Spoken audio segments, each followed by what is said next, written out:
We're Harvest Time Christian Fellowship. We've been here for 31 years. My husband's a pastor.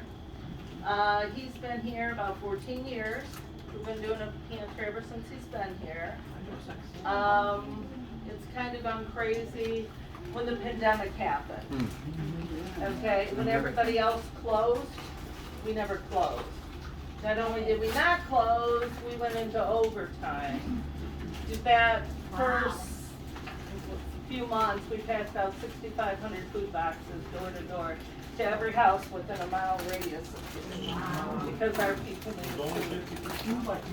6,500. 6,500, yeah. My brother Jim helped with that. But he created carts so we could go door to door with 4 boxes at a time. Because we do 400 every Sunday. Every Sunday we load up his trailer, fill up 400 boxes, and go down the street, and next Sunday we start at the next house. So that's what we did during the pandemic. We told the mayor, we told the governor, we can't close, too many people need food. The first weekend they closed, we had 350 people in that day. And we only did 50 people a day. So to go from 50 to 300 that day, but of course all the other pantries were closed, so we had 35 pallets of food in our sanctuary. It was a crazy time. So back in May, we were doing about 775 families. And now we're at almost 2,400 families. In less than a year. Since May. Wow. Not even a year. 11 months we're up 400%. Last month we provided food for 5,509 people. Oh, Now Jesus fed the 5,000 in one day. With his help, we were able to do it in a month. We're not nearly as good as Jesus, but we're trying to do his work. We are totally volunteer staff. We have no payroll here.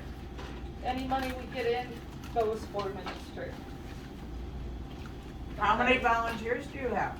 On a Tuesday and Friday, we usually have around 10. So that starts about 8 o'clock in the morning, unloading 10 to 15 pallets of food. And in this room, we'll have the food packed up about this high. The chairs are gone in the center. It's packed up that high in the middle, so we can just keep replacing. As you can see down the hall, food's lined up, prepped down the hall. We'll have food outside that isn't going to matter in the weather. And we just start doing it. We do about 1 1/4 family per minute. Tuesdays. It's a your choice pantry. Right. They come in, they go through the sanctuary. We have 2 people on computers as quick as we can. And then they come through, they go into the pantry over here. This is our staples. Our canned goods, our pastas, our beans, our anything we have to give, cereals go in there. This table is usually filled about this high all the way down with meat. We go through 600 gallons of milk a week. We go through about 8 of these in bread a week. Just, we do a lot of pickup of food. Saturday is our bread pickup. We've got a truck that we fill up with bread every Saturday. We go to multiple places to pick up food. We buy a lot of food. Nobody gives you the kind of food that we need. We get the same amount of food as from Macomb County, the pantry doing 300 people a month get. And we do 300 a day. So we have to buy a lot of food.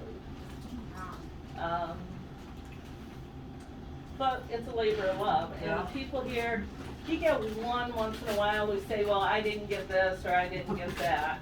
You get that anywhere.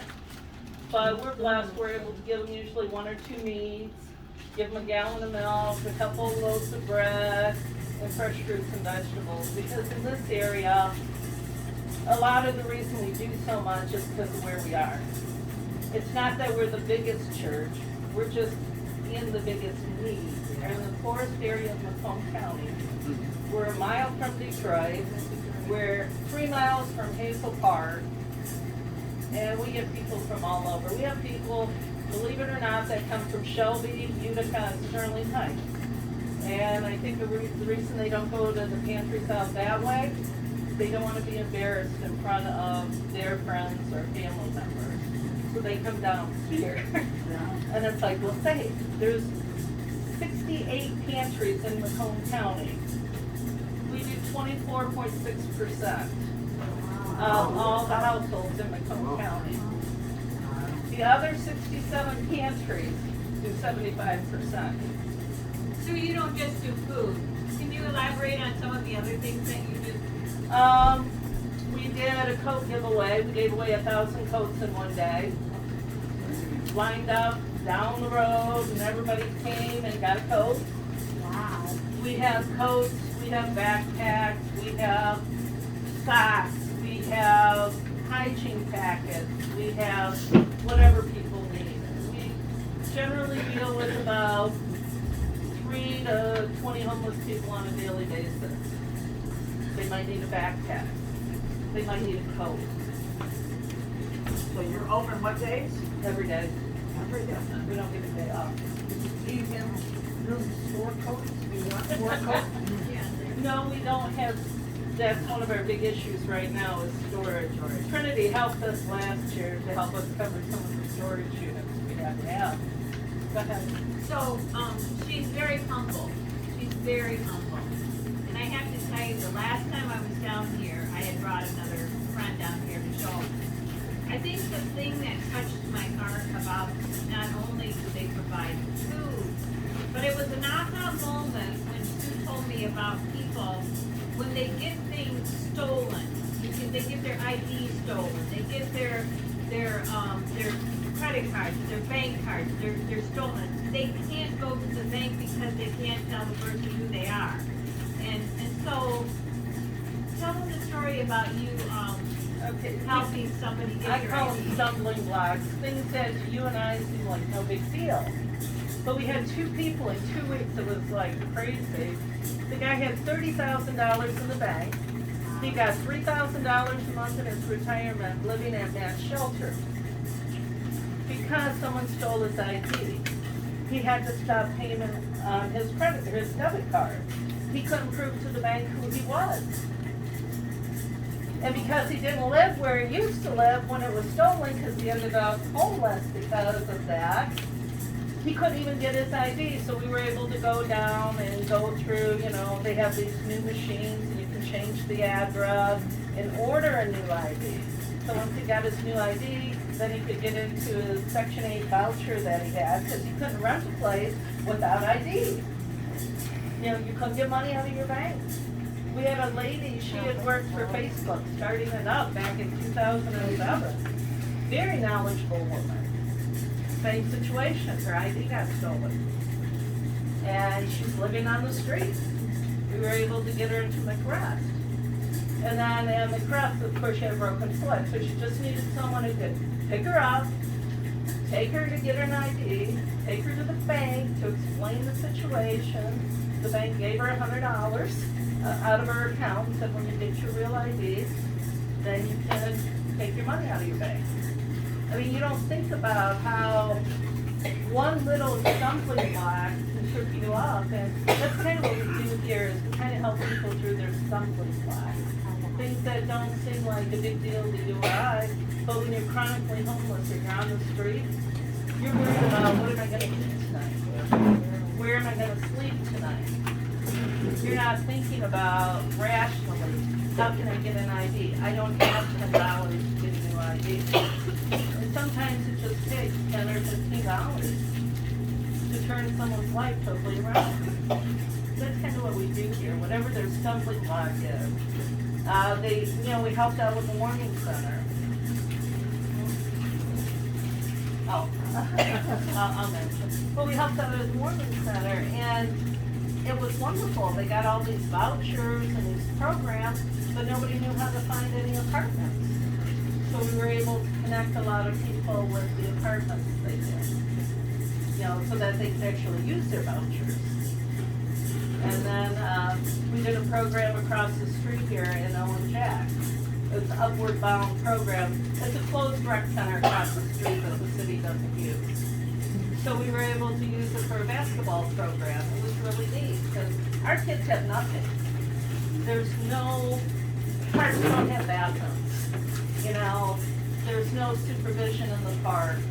You know, there's a gang over there, pastor, if you're beaten up, can you come over? We have to go over and straighten all that stuff out. But anyway, Upward Bound, it was a great program. There was like 5 of our Warren Evangelical churches got together. They had 145 kids, kindergarten through 4th grade, and they got to play basketball.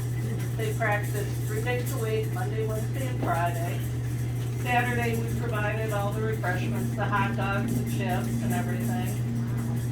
And it was so awesome to see on Saturday, one kid would have 3 or 4 people coming with him to watch him play the game. The family involvement is kind of normal up on the north end, because we came from the Cove Township. But when you come down here, you could have an 8-year-old come here 11 o'clock at night looking for food. So when you see kids with parents and grandparents coming to watch them play basketball, that's amazing. We didn't want to promote it too heavy. We did a program for the kids across the street for Easter. It was called Easter Jam. And there were 5 churches that worked together on that. We had 200 kids come, and they were able to hear, you know, about God. I forgot to tell you, in the Upward program, what was so great is they would hear about the gospel. They would play. They would hear about God. And then before they left, they got to hear about God again. Half time, they got to hear about Jesus. So it wasn't just an activity for the kids, it was an activity, the parents were involved, and they all got to hear about the love of Christ. And so that's really an exciting thing. We're hoping at some point to be able to use that building, because we are so beyond maxed on space. The city owns that building? The city owns it, but it's closed. Right now, they were using it for the drama group from the north side of Warren, because, so our kids shouldn't have a play yard. But we're working on that. We'll keep that in prayer. Need, what do you need? Yeah, what's your need? Yeah, really, what, yeah, really, that's a $100,000 question. Yeah, $1,000 would be nice. Yeah, right. What we're kind of hoping for, because we were talking about it just yesterday, we have to buy food now. There just isn't enough. Purchasing food. Purchasing food. Buy a refrigerator. Buy food. Buy food. Buy food. So it costs us about $500 per day to feed 300 families, which is cheap. But when you look at it for our little church, we could use help. So where do you shop? A gleaner. Well, You know something else you could use? You could use like more space. If people have room to do a retail shop, you can supply them with the stuff. If they want to get, you know what I mean? You gotta, well, right, we're working on that. But I can do more at Gleaners. Like, for instance, I can get a case of bacon at Gleaners for $1 each. Yeah. So there's 12 packages. Yeah. Right, cash actually works better. So we actually, as strange as it sounds, we have more meat than canned goods. Because I can get meat for $2 a case or $5 a case. And canned goods are $10 a case. Another thing, a lot of your families, are they supplementing their WIC or their food stamps that they're already receiving? So Right. they're already receiving a lot of the canned goods through that program. So they're really looking for the fresh food and the meat to really supplement what they're already getting. Because in this area, it's kind of a food desert. I mean, people come in here and say, our produce is so much better than Shoppers on the corner. And it is. We get USDA produce, we go to Gleaners. They donate a lot. I'm not saying they don't donate a lot. But in order to get the other items, you know, the meat, the canned goods, the pasta, it's a lot of money. So it's 400 times 7 days, No, we give it out twice a week. right, so $1,000 a week. Right. So even one day would be helpful, because we have to go, we pick up food from multiple places. We have a lot of companies that will support us.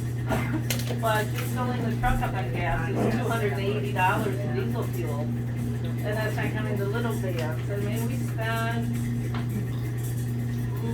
probably $600-700 a week sometimes just on gas picking up food. And when this place is full, it's full. And it's so funny, you see how full it is, and then I'll walk out at 6 o'clock after I'm done on the computer and it looks like the locust did. And it's like, wow, you guys already cleaned up. You know, it's just the quantity of food. We go through, let's say, 17 pantries we go through. Because we do 25%, the other 67 pantries do the other 3/4. So because of the location. It's because of the location, and because we care. I noticed you're doing a can drive out there. Right, we collect. If I have somebody that has like a 3-year supply of empty cans, do you want them? I would love that. Is it you? No, on my son. Or would you rather have the cash? Well, cash is easier, but I would never say no to cans. Because, you know, the cans have helped us a lot in filling up a gas tank. It'll give us a tank of gas a week. So one day a week. There's still food up there anyway, still hungry, you guys better keep it up. But we are in the forest. Oh, well, we got it out.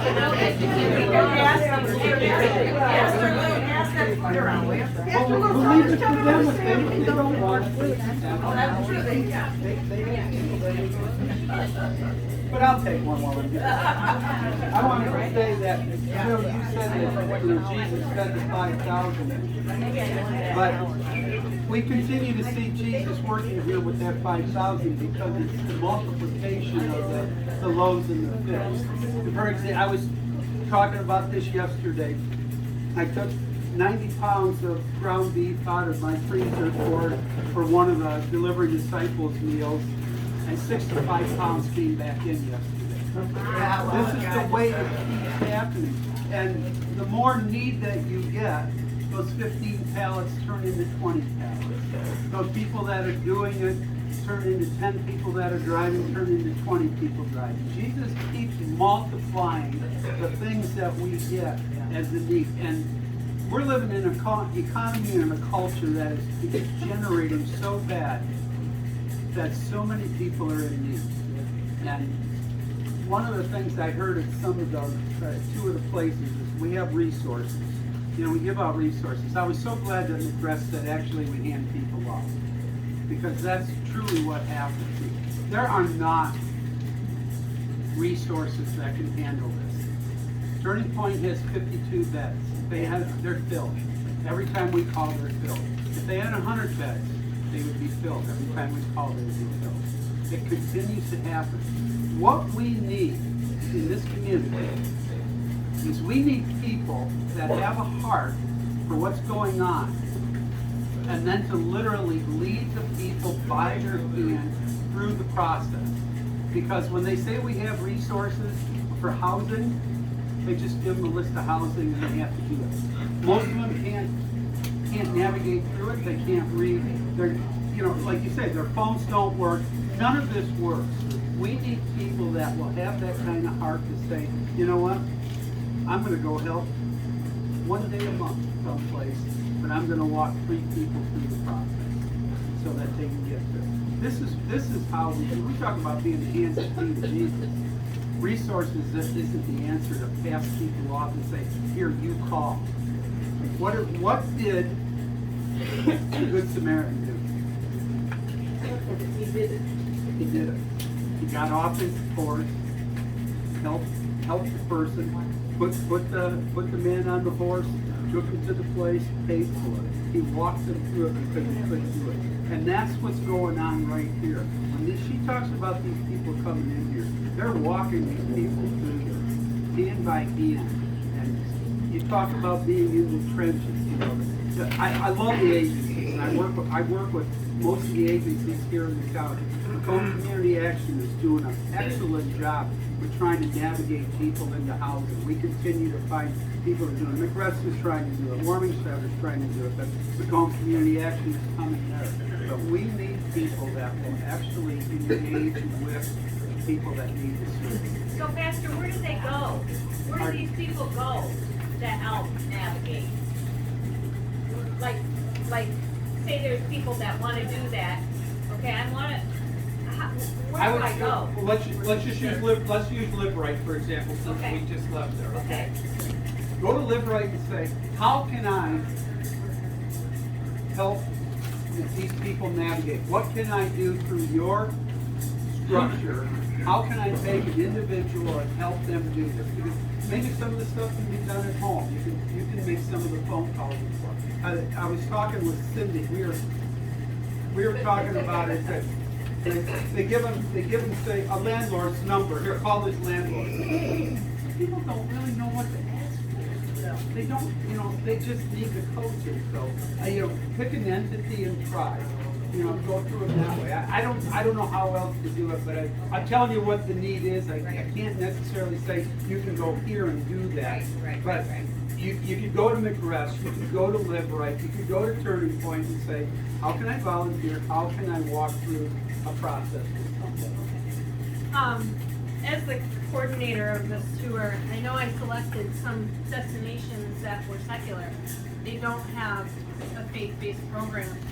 But one of my favorite verses is be the salt and the light, and you really do make a bigger impact when you go into the places where there's darkness. So when you go into Turning Point that doesn't necessarily have a Christian-based organization, when you go into Live Right that doesn't have a specific Christian-based program, and you live that example of Christ in action, it shows people what Christianity is. It shows people what it means to be a follower of Jesus Christ. So the reason that I put those places on here, it's not because they're doing God's work, it's because we have the opportunity to do God's work there. So I just wanted to take a moment and explain that to everyone, because they are doing fantastic things and we have the opportunity to work alongside them and show everyone that they're serving how Jesus makes a difference and makes everything that much better. This is the light of mine. Thank I'm you, gonna Lord. let it shine. It's the light of mine. I'm gonna let it shine. This is the light of mine. I'm gonna let it shine. Let it shine. Let it shine. Let it shine. See, like your Garbage. book makes the phone calls to the Garbage. Feeling this tough. Garbage. Because we can ask Garbage. the right questions and then Garbage. pass it over. Because they don't know how these Garbage. No, you're not. Any questions? Why do you think that you service so many? Is it because you were open during the pandemic, or your location, or a little bit of both? Well, one, I think it's the location. We are in the forest area. Okay. And we do have a lot of poor people. 80% of the houses in this part of Warren are all rental homes. So you don't have stable home environments where people own their home, they live there for years. It's a lot of transient. You have a lot of single parents. So the parents are either working 1 or 2 jobs trying to pay for it, or sometimes they, to be honest, they sell their bridge cards for items that they don't necessarily need, and the children go without. So, at least this way, we're able to provide the food and nutrition. When I first started coming down here about 10 years ago, and I would serve meals for Curtis. And the kids people never ate the fruits and vegetables. They would pass by because they were used to McDonald's. And so now I think that's one of the main reasons we are so busy because we all have 4 or 5 pallets of fresh fruits and vegetables here. So people can get vegetables. And you get that through Forgotten Harvest or? Forgotten Harvest doesn't give us anything because we're not a 501c3. So, and the reason we're not a 501c3 is because we are a church. And we don't want the government coming in and telling us what we can and can't say. Okay. So we are forming a 501c3 nonprofit. So if you know any attorneys that work really cheap, so that we can have a 501c3. So we Yeah, can there's that get, place at Turning Point that has legal. yeah, but they don't do this kind of thing. But if we could get a 501c3. resources. You have to go to Michigan. Legal Zoom online if you can do it. I just did it and it was great. It was like $800. It was awesome. Well, we sent one in online. Yeah. But it was pre-pandemic. Oh, And they said, yep, we saw that you filed it, but we lost it. So you need to reapply and repay for it, even though. are you kidding? We saw you apply. Then we lose it, you gotta We reapply. cashed, well, with a credit card, yeah, we see you paid for it, but Well, you'll have to reapply and repay for it. make sure. So. Any other questions? If anyone wants to come down and hang out, there'll always be something to do. They're asking where the restroom is. Right now. Okay. The men's room is first door, ladies' room is the third door. When are your worship Fridays? 10 o'clock Sunday, and then we do 7 o'clock Wednesday night. You get any from the community? You know, it's taken us a while being a pantry, because we were thinking it wasn't just bringing people in, but it actually in the last month or two, I don't know if it's warmer weather now, but it's like we're seeing like 10 people every service, and it's like, cool. There are people from the pantry that are finally starting to show up, and they do appreciate it. They really do. A lot of people say, I don't know what we would do without you. Well, that's a good point, right? You're leaving the food and. Right, and they put food and then show them God. And we do pray. We pray before we do pantry in here over our staff, our people, volunteers, and then we go out and pray with the people out there. And it's so funny, we had one lady, she was sitting over on one of the pallets, she goes, I'm not missing my blessing, and she came running over, she didn't want to miss her blessing. I got a story about that too. We do Forgotten Harvest. We get it every Wednesday. And Marlon is our driver, and I explain to some people, they just go to Sam's Club in Utica, and he comes right over to our place. But we have food pantry from Hope Lutheran Church and food pantry from Heritage Church come and help, and they take from our Forgotten Harvest. But we're in the habit of praying. And the first couple times, Marlon, you know, it wasn't put off by it. He's a Christian, but oh, okay, we'll do that. And we've been doing this now for close to a year. And it was 2 weeks ago. Marlon came up, and I wasn't there right away, and he was up on the lift gate. And I walked out, he said, oh, Pastor Lou's here. He hit that thing and got that lift gate down there and stood there like this. Let's pray. Because we always pray for him, so we pray for our ministers. And that's the opportunity that we get. And you all can get that opportunity working with anybody, the people that you meet. The prayers, I often say, I know it made a difference because I have so many people that literally cry. Because I took the time to pray. I cry and I go, okay, the Holy Spirit's working because it got in here. And that's the big thing. That why do we do it? Again, hands and feet of Jesus. But we get to spread that gospel message. It's so simple, just with a prayer. It's just with a touch. It's just with a smile. It doesn't matter. The people, how do I want to say? I had somebody told me one night, he said, Pastor, dignity's thrown out the window because I don't know what to do anymore. We need to instill in them that there's dignity in who they are and to treat them that way. One of the places we were, I think it was at Compassion Center, she said if we wouldn't wear it, we wouldn't give it. That's our motto at Trinity with our food ministry. And I tell everybody, if you won't eat it, throw it away. We are not serving. We do not tell somebody, oh, that's good enough for them. If I wouldn't eat it, and I trust you, you can tell. I taste all the stuff that we make. We've had people come into the pantry in line, and that's why I like to check people in, because you get information. Yeah. And we had 2 people in one week. One had stage 4 cancer, the other one had a child with stage 4. Both were healed within 2 weeks. Came back with a praise report. And it's like, you know, you say, would you like prayer? And they kind of stop and look and say, I would love prayer. And, you know, they cry, and it just, it's a way of connecting. If we were doing this just to feed people, we wouldn't be doing this. But we're here to feed them spiritually and let them see the love of Christ. You know, and so it is nice when they come back and say, my son was healed. I got a job. You know, one lady, she had lost her job, found out her son had stage 4 cancer, and they had no food in the house. I said, well, we can fix the food today. And we could pray for the rest, and within 2 weeks, she was cured of cancer, she had a job, and said, her life is good. And that's what we're here for. Well, we better pray for what's minutes ago. And Pastor Curtis.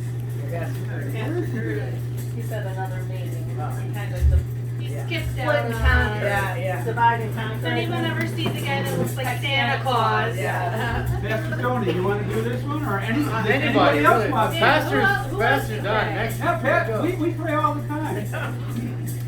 Okay, I'm gonna pick somebody. You're looking right at me, man. You're looking right at me. It can be real simple. Yeah. No, I'm not. All right. Pastor All right, there we go. We got Mary's gonna pray. Merciful Heavenly Father, we thank and praise you for this opportunity to see your children and to see your love in action. We ask that you would use us as your hands and feet, your heart, to use us to reach those that need to be reached. You know who they are. Lord, we just thank and praise you for all of your servants. Whether they're pushing a broom, flipping burgers, or preaching from the pulpit. Lord, we're all your children, and we thank and praise you for the opportunity to serve in whichever way you have called us. We ask that you would bless the ministry here at Harvest Time and all the others that we visited and will visit. Lord, you're in control, and we hand it back to you and ask you to prepare it for us to minister. In the name of Jesus, your Son, our Savior and our friend. Amen. Amen.